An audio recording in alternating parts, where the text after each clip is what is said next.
importância da tecnologia para os negócios está ficando cada vez mais forte, maior. Tem até uma frase do CEO da Microsoft que eu gosto bastante, que é: todo negócio vai ser um negócio de software. O que significa que empresas que antes não tinham software no seu core vão passar a ter.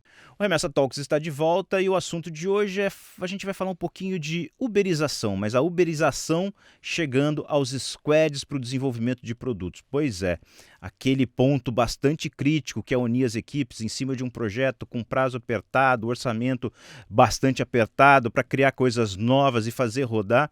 Tem gente se especializando nisso e esse é a especialidade do nosso entrevistado. Eu estou aqui com o cofundador da Bossa Box, o João Zanocelo. João, bem-vindo ao Remessa Talks, obrigado por aceitar o convite. Obrigado, Rui. Obrigado, Remessa.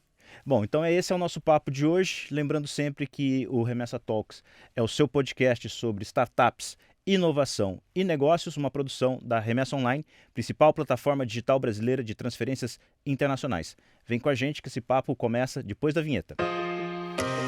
Começa agora o Remessa Talks, uma websérie Remessa Online sobre negócios e startups. João, já dei na abertura uma rápida explicação que o serviço que vocês têm prestado desde 2017 é uma bomba em qualquer empresa, seja ela startup ou uma grande empresa que quer usar essa mentalidade de squad para chegar rápido a uma solução. Sim.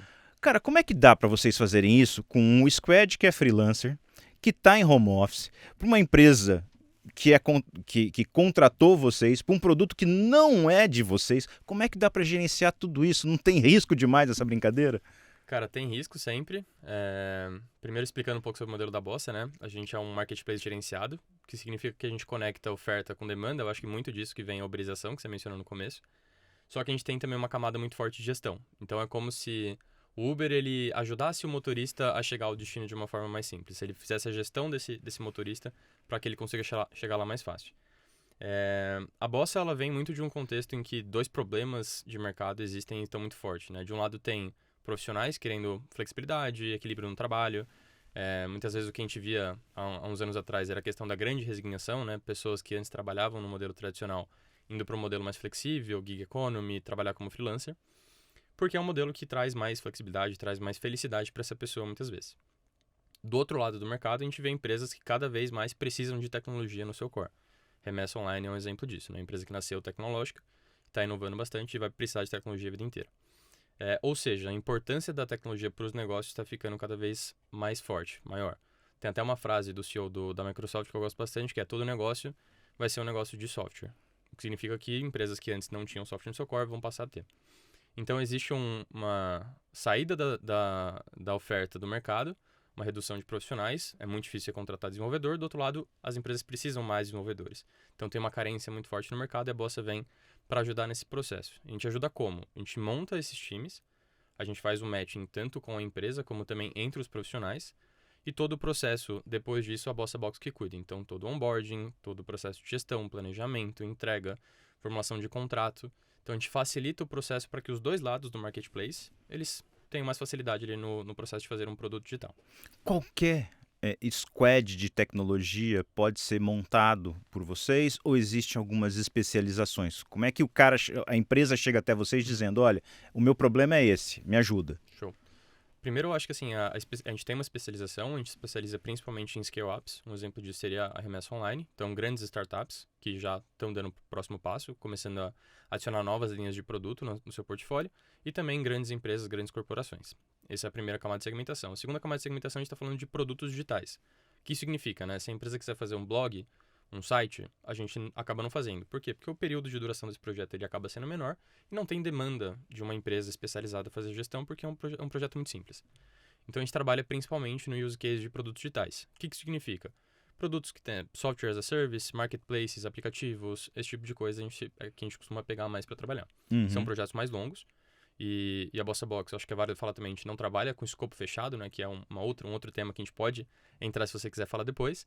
Mas a gente trabalha no modelo mais de produto ao invés de projeto. Ou seja, sempre vai ter uma equipe alocada naquele produto, independente se ele foi entregue ou não. Por quê? Porque o produto ele sempre vai precisar ser evoluído.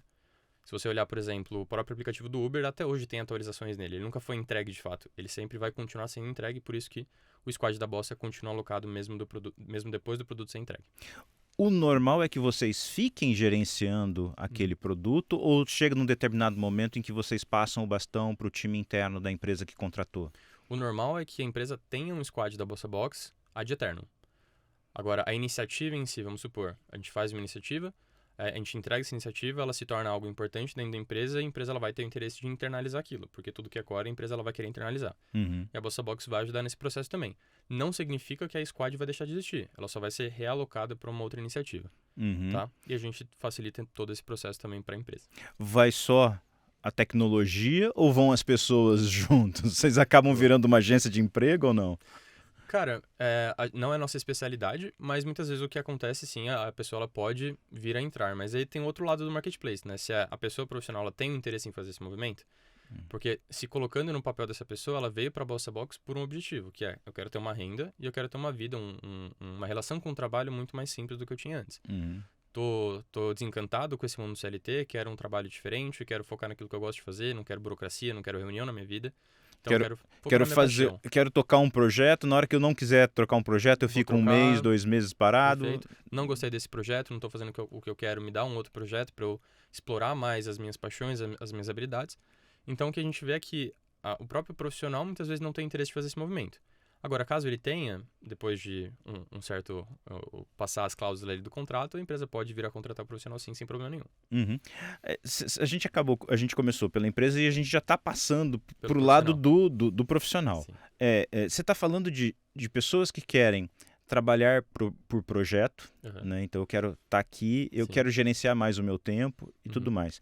Como é que você consegue oferecer esse tipo de coisa para as pessoas? Porque todo mundo quer isso, mesmo quando está contratado CLT, né? Mas e é sempre uma questão bastante delicada, gestão de pessoa. A parte técnica é o mais fácil de fazer. Como é que vocês conseguem, então? Você olha para o pessoal, a pessoa se inscreve no site, você faz uma avaliação de perfil. Como é que isso funciona para que você possa colocar o melhor profissional que você tem disponível no projeto mais adequado para ele, para que você não precise ficar realocando gente que deve dar um trabalho do cão, né? Dá um trabalho do cão. Mas é por isso que a gente existe. Bom, explicar o passo a passo um pouco, tá? Lá no começo a gente tem uma plataforma, né? A pessoa ela vai se cadastrar nessa plataforma e ela vai passar por um processo seletivo criado pela Bossa Box. Então a Bossa Box ela também faz todo esse processo de recrutamento, perfilação e avaliação desse profissional. Como a gente faz isso? O profissional ele vai deixar alguns dados na nossa plataforma. Existe um algoritmo pelo qual a gente vai mapear quem que tem mais match com a nossa solução, ou seja, quem tem mais potencial de ser um bom pro-lancer, que a gente fala, que é o freelancer profissional. Uma vez identificando quem são essas pessoas, a gente vai conversar com ela mesmo. Então, entender, olha, essa aqui é a nossa solução, o que você acha? É uma coisa que faz sentido para você? Me conta um pouco do seu perfil para entender um pouco o comportamento, qual que é uma análise um pouco mais comportamental mesmo. E aí, no final do processo, a gente vai fazer uma entrevista mais técnica, em que ele vai realizar um case real com a gente, vai, de fato, desenvolver uma coisa ou fazer algum tipo de roadmap, estratégia de produto, então algo mais na prática mesmo. Uma vez passando por esse processo, a gente vai colocar essa pessoa no que a gente chama de backlog. Nesse backlog, em tese, ela está pronta para ser alocada, tá? Aí, vamos supor, chega um projeto, Remessa Online quer contratar um produto digital. A gente vai entender, Remessa, qual que é o teu objetivo com esse produto? Eu quero fazer um marketplace, esse marketplace ele vai ser em Node e a gente também vai colocar o front em React. Aí a gente vai entender outras características do projeto e entender quais são esses profissionais que mais têm match. Você vê a especificação do projeto. Exatamente. Perfeitamente. E aí a gente vai entender isso e em 10 dias a gente vai alocar um squad completo para a empresa poder ter ali começar a desenvolver o produto dela. Tá? Em média, esse squad é de que tamanho e envolve quais perfis profissionais? Legal. 6 pessoas, tá? Média, 6 pessoas. Desde pessoas de produto, então a gente está falando de gerentes de produto, designers de produto, tech leads, que são as pessoas que vão gerenciar os desenvolvedores. Normalmente são esses 4 tipos de perfis. A gente pode adicionar um engenheiro de DevOps, pode adicionar também um engenheiro de qualidade. Tá? E aí, o squad, então, ele vai ser alocado. E aí, como eu falei, né, a Bossa Box ela é bem hands-on no processo de entrega do produto. Então, a gente vai fazer um onboarding pela empresa. A empresa nem o profissional precisa se preocupar com nenhuma parte desse processo. A gente faz um onboarding com essas pessoas. Depois desse onboarding, a gente vai fazer um processo que a gente chama de imersão, que a gente vai, de fato, imergir no produto do cliente, nos objetivos dele e também ajudar o squad a entender o contexto que ele está alocado. E aí depois entram as sprints. Aí as sprints eu acho que é um negócio interessante que a gente pode entrar no detalhe depois se você quiser. Mas ali tem toda uma gestão que a gente faz, analisando o dado, analisando o processo, vendo de perto ali o que está acontecendo no projeto. Por que que isso é possível de ser feito hoje? Por que que nós temos as condições no mercado de trabalho atualmente que permitem uma empresa como vocês existir? Tem alguns elementos, tá? Eu acho que o primeiro que me vem em mente é a própria pandemia. A pandemia, ela ajudou a gente no processo de aceleração, principalmente do remoto. Então, se você olhar antes da pandemia, o remoto ele era visto como uma coisa meio desacreditada. As empresas não acreditavam no remoto. Existia muito interesse da mão de obra em trabalhar remotamente, só que não existia tanta oportunidade das empresas trabalharem dessa forma. Depois da pandemia, obviamente, todo mundo foi para casa e as empresas viram que dava para trabalhar dessa forma. Que muitas vezes as pessoas ficavam até mais produtivas, mais felizes, dado que elas estavam com a família, estavam próximos de casa, etc. Então, isso contribuiu muito, menos uma objeção no mercado que a gente precisa quebrar ali no momento de vender, né? Cultura, ou seja, o mercado já desenvolveu essa cultura. Não só cultura, mas também... Na marra, Exato, foi, mas na marra, foi na marra, mas hoje já é aceito. Já é aceito e também já existe uma estrutura pelo qual a empresa ela pode trabalhar dessa forma. Então, todo mundo já tem um maquinário, já tem um ferramental, já aprendeu como trabalhar usando Zoom, usando Meets. Então, é uma coisa que a gente já não precisa educar no nosso cliente e muito menos no nosso profissional que trabalha dessa forma há muito tempo. Legal. Aí vem a questão do perfil profissional. Por que hoje a cultura entre os profissionais é essa que faz com que eles aceitem ou desejem trabalhar dessa forma? A gente está falando de pessoas que trabalham digitalmente, né? E quando a gente fala de desenvolvedores, essa pessoa ela nasceu no ambiente digital. Você está falando de uma geração que ela nasceu dessa forma. Então, ela está muito acostumada a trabalhar digitalmente. Principalmente, além disso, ela gosta de trabalhar digitalmente. Por quê? Porque ela consegue focar em outras áreas da vida dela que antes ela não conseguia. Então, o racional mais óbvio seria ela deixa de gastar tempo no trânsito, por exemplo, e passa a gastar tempo com a família, passa a gastar tempo na academia, lendo um livro, vendo um filme, por aí vai. Então, a gente está vendo, e está vendo há muito tempo, que o desenvolvimento da gig economy, né, dessa economia em torno de trabalhadores flexíveis, ela vem crescendo há muito tempo. Isso não é uma coisa recente, também não foi acelerada necessariamente pela pandemia. É uma coisa que desde a criação da democratização da internet já vem acontecendo há muito e muito tempo e só foi acelerada após a pandemia, né? Porque justamente as pessoas elas não querem mais ter uma relação de trabalho com as empresas como elas gostariam de ter antes. Então, por exemplo, a geração dos meus pais, minha mãe acha até... não entende nada do que eu falo, mas... E quantos anos tem a sua mãe? Minha mãe ela tem 50 anos. Uhum. Então, na geração dela, as pessoas elas buscavam muito mais segurança no trabalho, né? Previsibilidade. Minha mãe ela tá na mesma empresa já faz mais de 25 anos. E essa é a relação que ela quer ter com o trabalho dela. Só que hoje em dia, você acreditar que um profissional vai ficar 25 anos numa empresa, cara, é muito difícil. Muito difícil. No nosso setor de tecnologia, a gente vê que profissionais ficam em média um ano e meio na empresa no máximo. Então, já dá para ver que as pessoas, pelo excesso de oportunidade, por novas expectativas, por questão de geração mesmo, já não querem mais ter esse tipo de relação com o trabalho. E a Bossa Box vem muito nesse contexto. Mas quando você monta um squad, você não só tem que ter as diferentes funções, com as diferentes especializações, mas você também precisa de gente em diferentes estágios da sua carreira. Você consegue ter profissionais mais experientes, profissionais mais velhos, gente que já passou por muito perrengue dentro do trabalho para poder estar nessas posições e armar as jogadas desse time? Porque às vezes você tem um monte de gente cheio de fôlego para correr, mas não tem aquele cara que arma a jogada. Como é que vocês conseguem mesclar essa experiência com a juventude dentro desse cenário? A gente trabalha principalmente com pessoas experientes, tá? Então, a gente não costuma trabalhar com pessoas mais júnior. Então, não é a camada, o segmento que a gente foca. Essa pessoa sênior, ela é uma pessoa que tem esse lado que você falou, né? Uma pessoa que está incomodada, ela já passou por muita coisa, está estressada, quer mudança na vida dela. Nem que seja por um tempo. Nem que seja por um tempo. É uma pessoa, por exemplo, que ela está casando, que ela está começando a comprar uma casa. Então, ela está em busca de aumento de renda, que é uma coisa que é difícil você fazer no CLT, né? Você depende muito de uma promoção. Muitas vezes o próximo passo que essa pessoa ela pode dar é sendo uma gerente, é sendo uma líder, e é um passo difícil de ser dado, né? Nem todo mundo quer. Nem todo mundo quer. Então, ela já tá começando a ver que ela não tem tantas opções assim. E aí, qual que é o instinto que ela tem? Cara, eu preciso de alguma renda extra. Preciso ganhar mais dinheiro. E quais são as opções que ela tem disponível hoje no mercado? Marketplace de freelancer. Então, a gente tá falando de alguns mercados, de algumas empresas, né? Ela pode ser, por exemplo, motorista de Uber, ela pode ser uma série de coisas, mas nada disso entra muito no que ela quer fazer. Por quê? Porque para você ser freelancer, não sei se você já foi freelancer, tá? mas é muito difícil. Uhum. Você tem uma relação muito desigual com o cliente, muitas vezes você toma calote, você tem que gerenciar o projeto, fazer contrato, fazer venda. Então você tem que ser meio que, cara, ter várias funções ali. Faz tudo. Faz tudo. Uhum. Imagina um desenvolvedor fazendo tudo isso. Muitos não conseguem fazer tudo isso, mesmo sendo um excelente desenvolvedor. Porque se conseguir fazer tudo isso, aceita uma promoção para virar gestor Exato, dentro da empresa. Exatamente. Para que eu vou fazer tudo isso, né? Ainda mais eu vou fazer tudo isso e não ser remunerado para fazer tudo isso. Uhum. Então, o que a gente entendeu é que existem pessoas muito boas, que performam um trabalho muito bom, que não têm interesse em lidar com toda essa burocracia. Então, é por isso que eu falo que quando a pessoa ela entra na Boss, ela não tem que se preocupar em achar cliente, não tem que se preocupar em em fazer contrato, em fazer o planejamento, em gerir o processo, gerir o relacionamento com o cliente, a gente faz tudo por ela. Uhum. Então, a gente entrou muito nesse contexto, né? Por isso que a gente tem tanto interesse do mercado em trabalhar com a gente, porque é muito fácil, é muito mais rápido e é uma grana muito melhor também. E esse é o ponto que eu ia perguntar agora. Como é que você consegue garantir que ele vai ganhar mais do que se ele tivesse numa função, por exemplo, CLT dentro de uma empresa? Por que tem essa mágica? Cara, boa pergunta, assim. Primeiro, você precisa começar analisando do lado da empresa, né? O custo de você ter esse profissional dentro de casa. E aqui eu vou separar em duas formas, tá? O custo de contratar e o custo de manter esse profissional dentro de casa. Quando a gente olha para contratar, é muito caro você contratar uma pessoa desenvolvedora.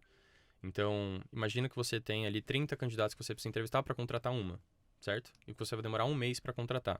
O custo estimado para a empresa, para só realizar esse processo, ele está girando em torno de R$19 mil por profissional, só para contratar, sem contabilizar salário. O que a gente coloca nessa conta, né? Custo do sistema para atração e seleção de candidatos, custo de análise de código, custo do tech recruiter que vai estar participando do processo, do líder que vai ter que ser desalocado para entrevistar o candidato. Então, uma série de coisas que ainda não estou nem contabilizando o custo de oportunidade, ou seja, o que esse líder poderia estar fazendo de diferente porque ele está entrevistando o candidato. Uhum. Agora você tem o custo também de retenção, né? Então, o custo do CLT, que todo mundo sabe que é altíssimo, o custo, por exemplo, daquele profissional ele ser treinado, dele ser rampado, o custo de você ter que demitir, o custo da pessoa ela se demitir, de você ter que repor aquela vaga. Então, é uma complexidade muito grande para a empresa fazer tudo isso. E quando a gente está falando de iniciativas que têm um risco muito alto, ou seja, ainda não foram provadas, existe um interesse muito grande de você terceirizar isso, porque é um risco muito menor. Agora, deixa eu fazer o papel que eu mais gosto, de ser advogado do diabo. Legal. Vamos pensar por outro lado, vamos tentar desconstruir essa ideia. Uhum. Se eu tenho a flexibilidade, então você aponta a flexibilidade Você é um como... eu sou profissional, você aponta a flexibilidade como algo bastante importante. Uhum. Por outro lado, eu não tenho outras questões, por exemplo, aquela estabilidade, Sim, né? claro.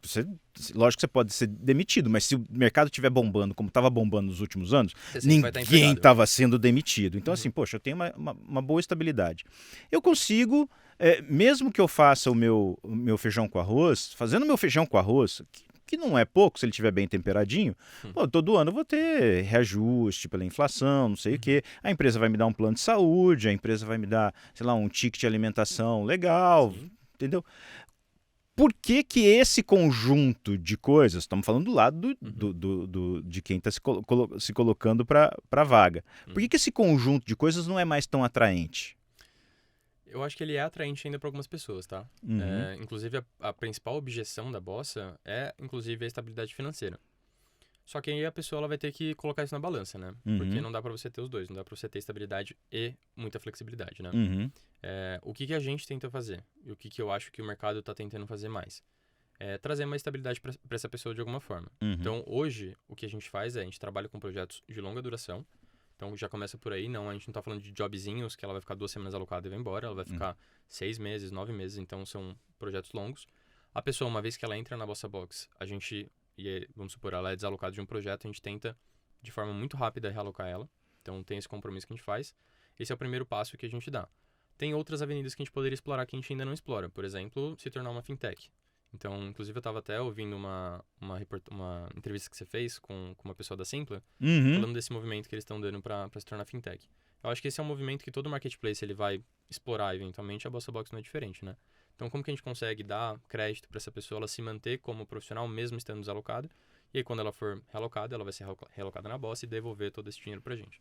Então, é uma análise também que a gente pode fazer futuramente, que a gente ainda não faz. Então, segredo nosso aqui. Mas é assim que a gente tenta trabalhar essa questão da estabilidade. Fico feliz que você tenha ouvido os outros episódios. Quer dizer que cada vez que eu... Muito legal. Que legal, que bom, muito obrigado. Quer dizer que cada vez que eu convido alguém, eu ganho Isso, audiência. Então, vou começar a gravar, convidar mais gente ainda. Mas eu acho interessante isso, porque a gente está num período da história da humanidade em que a gente está passando por um processo de transformações muito grande nas relações de trabalho. Sim. Né? Logicamente que a estabilidade existe e a legislação estabelece proteções em diferentes graus, dependendo da economia, dependendo do país em que você está, mas ela também tem sua importância. E abre-se a oportunidade de pessoas que têm esse perfil, vou trabalhar 9 meses e vou tirar 3 meses de férias. Sim. Pode ser um ponto de vista. Se eu tiver um incremento, vou fazer uma conta de bar, não sou engenheiro, então a minha margem de erro é grande. Então, se você trabalha 3/4 do ano e você consegue, sei lá, 25% a mais de salário, meio que você está empatando. Mas se você pensar nas outras coisas que você está deixando de lado, garantias trabalhistas, outros benefícios, pode ser que seja menos. No final das contas, se botar na ponta do lápis, ele ganha mais ou ele ganha menos atuando como freelancer? Porque vamos pensar assim, se esse pacote todo que eu estou deixando de lado for embutido no valor da minha hora trabalhada, eu estou ganhando mais. Legal. Se não, eu estou ganhando menos. No final das contas, mais ou menos. Perfeito. Rui, eu vou... 2 coisas assim, tá? 2 pontos sobre isso. O primeiro ponto é, olhando para mercado especificamente, tá? Não falando de Bossa Box. O dinheiro, ele obviamente, ele é uma conta que entra na cabeça da pessoa. Só que se a gente vê estudos que foram feitos pela Upwork, que é uma empresa americana que trabalha com freelancer há muito tempo, a gente vê que a grande maioria dos trabalhadores freelancers não voltaria para o CLT independente da quantidade de dinheiro. Tá? Então a conta ela não é puramente matemática. Ela é importante, mas ela não é puramente matemática. Falando de Bossa Box, tá? Especificamente de Bossa Box. Essa pessoa, se ela trabalhar 100% com a Bossa Box, ela vai ganhar mais do que se ela trabalhasse com o CLT. Com certeza, isso é fato, tá? Por que é fato? Porque aqui na Bossa Box, a gente não necessariamente trabalha com part-time, full-time, a gente não tem tanto essa linguagem, tá? Porque a gente acredita muito que a pessoa ela deve trabalhar muito pela entrega, né? Pelo projeto. E o Rui, ele pode ser muito bom, por exemplo, em fazer podcast. E ele faz podcast muito rápido justamente porque ele é muito bom. E ele merece ser pago menos, ou seja, você vai trabalhar menos, você vai ganhar menos. Só que você está sendo... Entende como tem um incentivo perverso? A eficiência não é premiada. Não é premiado. O que é premiado é você trabalhar mais. Mas não necessariamente trabalhar mais rápido, sabe? Então a gente acredita que tem esse desajuste no mercado que a gente quer arrumar. Então, um profissional na Bossa, a gente não vai colocar uma limitação. Fala assim, ó, você consegue pegar só 2 projetos. Passando isso, você não consegue pegar mais. A pessoa ela pode pegar mais projetos, desde que ela demonstre. E aí que entra capacidade muita parte da gestão. Exato. Desde que ela consiga entregar aquilo que foi prometido. Então, ela em tese consegue ganhar salário de CEO na Bossa Box. Isso é fato. Agora vai depender da pessoa também, entendeu? E aí, passando assim, algumas médias, vamos colocar em números. Uma pessoa tech lead hoje na Bossa Box, ela vai ganhar, em um projeto, tá? R$9.000 por mês. Em um projeto. E aí, em tese, a gente coloca ali um teto part-time. Então, ela vai trabalhar até 4 horas por dia. Esse é o mínimo, mas ela pode trabalhar menos. Então, vamos assumir que a pessoa quer dar aquele esforço, dar aquele push. Se ela trabalhar em 3 projetos ao mesmo tempo, por exemplo, quanto que é isso de matemática também? R$27.000 por mês. Então, é um salário já relativamente bom. Teoricamente, trabalharia mais ou menos 12 a 14 horas por dia, o que, em algumas condições, é difícil, é o dia a dia normal de muita gente. É o dia a dia normal de muita gente, ganhando muito menos, vamos combinar. E também a pessoa, ela muitas vezes não trabalha só em 3 projetos na Bossa Box, ela pode pegar até 4. Então, esse salário pode ir até mais do que R$27.000 por mês. Então, é bastante. A gente está falando de alguns casos, né? Também não é todos que ganham isso, até porque nem todos querem trabalhar 100% para a Bossa Box. Mas é mais ou menos isso que a gente está falando. Porque dessa forma como você está dizendo, algumas pessoas podem estar contratadas em uma empresa e pega mais uma carga de trabalho de talvez mais 4 horas por dia para fazer uma segunda entrega através da plataforma. Exato. Não teria problema nenhum. Não teria problema nenhum. Não teria problema nenhum, até porque essa pessoa ela tá trabalhando remoto, né? Então ela tem uma agenda muito flexível, inclusive com a própria empresa. E a gente costuma pegar pessoas que trabalham em empresas inovadoras também. Por exemplo, a Remessa Online. Então, muitas vezes a cultura dessas empresas permite com que ela tenha mais flexibilidade, certo? Tipo, eu não tenho que estar online e provar para o meu gerente, por exemplo, que eu estou online às 8 horas do dia e que eu estou trabalhando. Tipo, não existe muita essa relação. Isso é uma coisa que já foi quebrada há muito tempo. Então, essa pessoa já está acostumada a meio que fazer a agenda dela, sabe? Questões trabalhistas. Como é que vocês lidam com isso? Porque a gente está no Brasil, a gente sabe como as coisas são. Às vezes você pega uma pessoa que foi pro-lancer, o freelancer profissional com vocês há algum tempo, e aí ele vai lá na frente e quer brigar por uma relação de vínculo trabalhista. E por que eu pergunto isso? Porque hoje discute-se vínculo trabalhista com empresas como o Uber, como o iFood, eles estão nesse radar, né? Porque você tem o entregador, você tem o motorista. Então, como é que vocês estão lidando com as questões legais hoje? E essa discussão que se está sendo focada nesses grandes, certamente vai afetar vocês também. Claro. Hoje em dia, a relação de trabalho da empresa com o profissional, ela passa pela Bossa Box. Então, a Bossa Box é contratada pela empresa para ser fornecedor de serviço, e a pessoa que a gente contrata, ela está sendo contratada como PJ, como MEI, para ser prestador de serviço com base no projeto especificamente. Então, no contrato, claramente está estipulado que ele tem metas de performance a serem seguidas. Caso essas metas de performance não sejam seguidas, esse contrato ele vai ser dissolvido, desculpa. Então, já começa por aí. A relação que a gente tem é com o PJ mesmo. Então, nesse sentido, por hora, a gente está protegido. Nunca tivemos nenhum problema com questão trabalhista. Mas entra muito no ponto que você está falando, né? Eu acho que toda disrupção, ela também quebra algumas normas e que precisam ser revistas depois também. Então, a gente está sujeito a isso no futuro, mas por hora a gente tá sem esse risco. E aí, voltando para a questão dos projetos, quem é que está demandando esses projetos de vocês? São outras startups ou são grandes empresas que já estão no mercado desenvolvendo sua linha de produtos como já conhecidos, já estão na prateleira dos mercados? Legal. Aí eu acho que a gente precisa olhar um pouco do mercado, né? Hoje, eu não sei quanto as pessoas estão vindo tão familiares, mas o mercado de startup está meio que passando por uma época difícil. Esse depois de muito dinheiro em 2021, agora... A gente está voltando à realidade. Caiu a realidade, né? Exatamente. Caiu a ficha. Exatamente.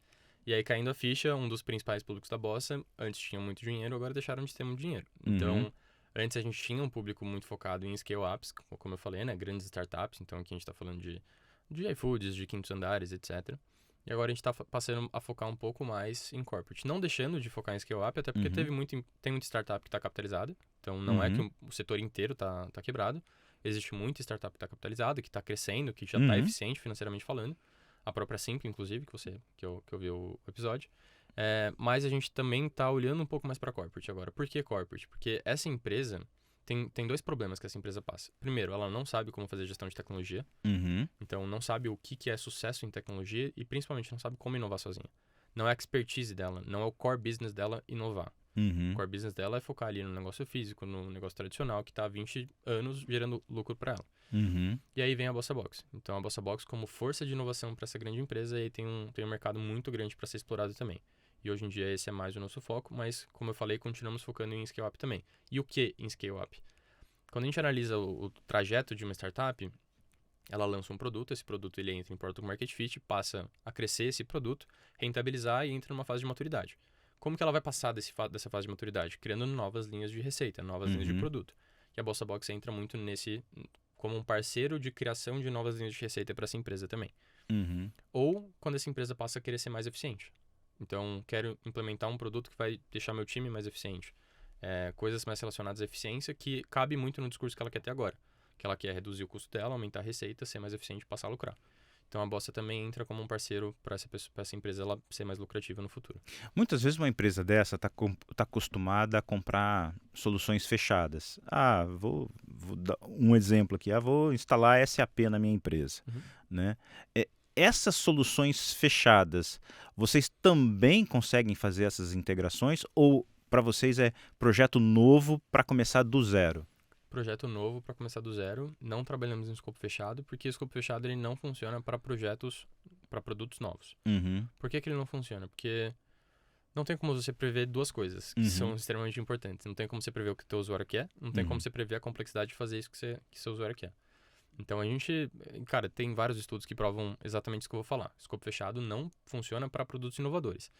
Para a integração do SAP, funciona. Por quê? Porque o escopo ele já está definido. Você já fez 43 milhões das mesmas integrações no passado. Então, você sabe exatamente o que tem que ser feito. É diferente de você colocar um produto novo na mão do teu usuário. Porque ele pode chegar para você e falar assim, não gosto desse produto. Ou, esse produto não resolve minha dor. Ou, gostaria que esse fluxo aqui fosse diferente. E aí, como que você vai colocar isso? Você vai deixar de fazer isso porque estava no escopo fechado? Ou seja, o escopo é mais importante, você entregar aquilo que você queria, ou é mais importante você entregar uma coisa que o teu usuário quer? Você gerar valor. E por meio desse valor, você capturar valor para tua empresa. Então, só não funciona. Muitas vezes o que a gente vê é que a empresa ela sabe o que ela quer. Eu quero esse produto com essas funcionalidades. E a gente tem que fazer um trabalho de reeducação. Então, tem que explicar para ela, cara, isso aqui não funciona. Você vai estar melhor fazendo dessa forma. Eu vou te ajudar a fazer do jeito certo. Então, a gente se coloca como especialista, como pessoa que sabe, que já fez muito produto antes no passado, que é essa forma de se fazer produto mais interessante para a empresa e para o usuário também. Agora aquela pergunta, como é que vocês tiveram essa ideia, cara? O que aconteceu na sua vida e na vida do André para vocês criarem isso? Legal. Boa pergunta, assim, o que aconteceu, que você deve muito saber disso, é várias pivotagens, né, que uma startup, ela muda algum conceito core do seu negócio. A Bossa, ela nasceu lá atrás como Bossa Inova, como casa de software tradicional, contratava desenvolvedores, contratava designers e fazia ali o produto in-house. Vimos que isso não dava certo, não foi um processo tão fácil assim, né, foi muito mais demorado na época, e a gente abriu a Bossa Box, então deixamos de ser Bossa Inova, passamos a ser Bossa Box. Quando a gente nasceu, o nosso objetivo era gerenciar times para pequenas empresas que queriam fazer um site. A gente viu que não dava certo, por quê? Porque tinha Squarespace, tinha Wix, tinha várias plataformas que a pessoa conseguia fazer por conta própria. Então, por que investir na Bossa Box? Depois disso, a gente passou a atender médias empresas. Produto similar, só que para médias empresas. Depois a gente passou a atender grandes empresas. E a gente começou a colocar mais perfis no produto. Então, foi uma série de iterações que a gente fez. Não teve um momento que a Bossa Box nasceu, foi muito mais um processo que a gente passou.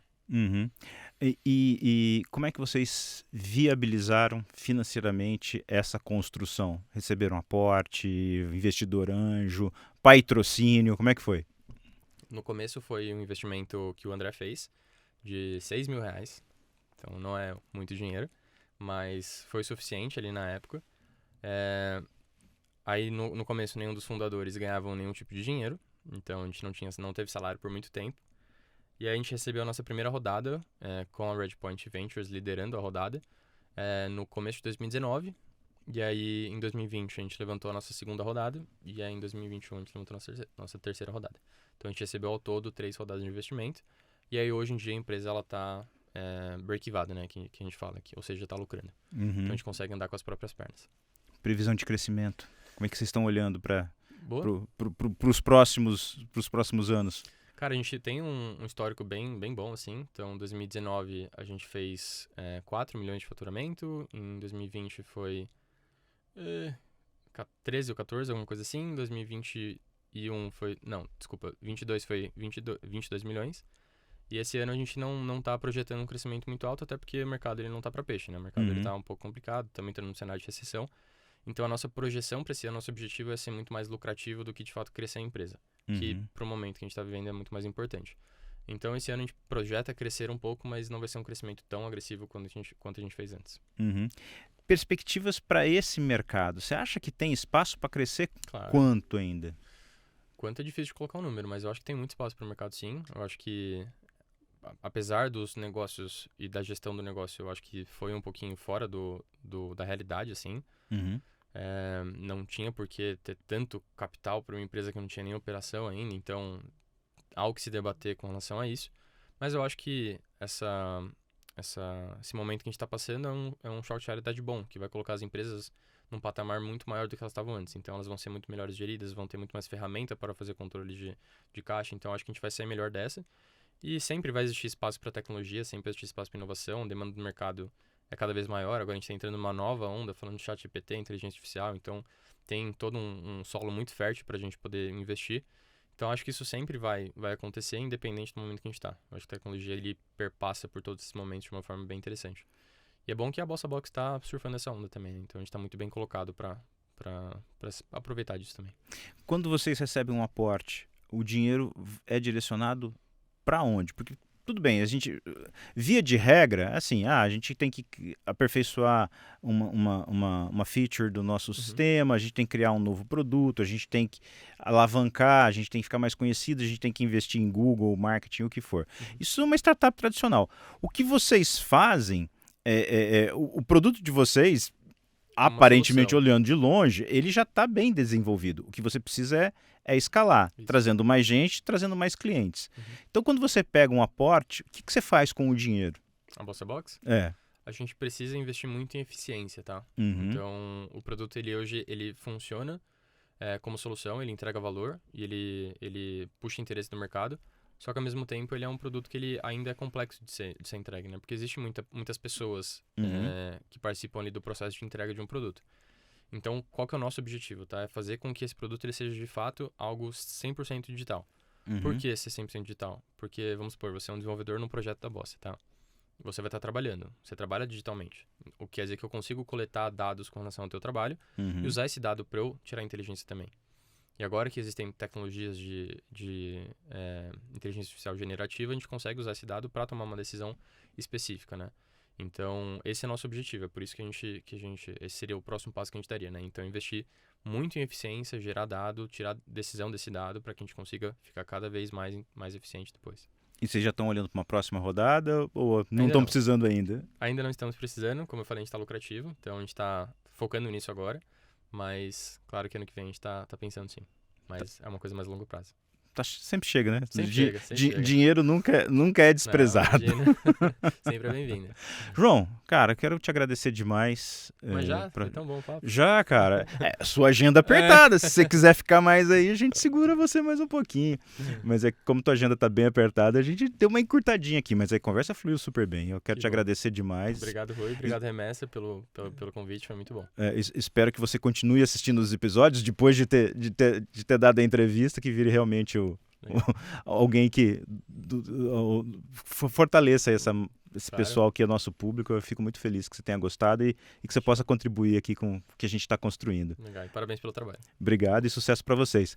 Gente, quero agradecer demais vocês que nos acompanharam até aqui. Lembrando sempre, o Remessa Talks é uma produção da Remessa Online, principal plataforma digital brasileira de transferências internacionais. Até nosso próximo encontro. Tchau, tchau. Esse foi o Remessa Talks, websérie da Remessa Online. A gente se encontra na próxima rodada.